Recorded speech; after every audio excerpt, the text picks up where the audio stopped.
Let's take a look at the first question. It's better to read the question first.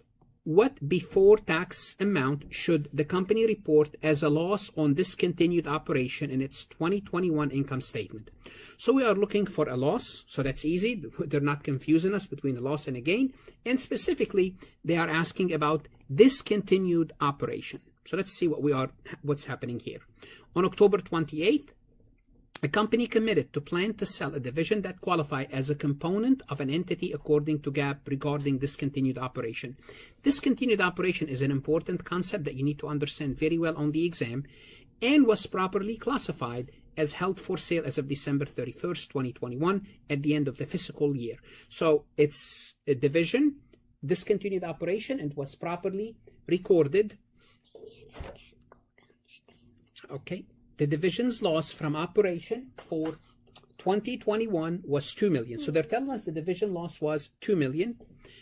The division's book value and fair value less cost to sell were $3 million and $2.5 million respectively. So they're asking us how much we need to report as a loss from this discontinued operation. Well, obviously, it's $2 million. We're going to start with this. And why? Because they operated the business. They operated the business and they incurred $2 million of losses. Therefore, it's $2 million. What else do we have to report? Look what we are told. Let me just highlight this. We are told that the division book value was $3 million, and the division fair value at the end of the period was 2.5. It seems that the division has an impairment loss, because the fair value is less than the book value. Well, based on conservatism, we're going to have to report an additional $500,000 of losses. Why? Because look, their book value and their fair value, their book value is $3 million, the fair value of that division is 2.5. Well, we have to report an impairment loss of $500,000. Therefore, all in all, the reported loss from discontinued operation is $2.5 million. So it's very important that you understand how discontinued operation works. And in this example, actually we ignored taxes. So you have to report those figures net of tax.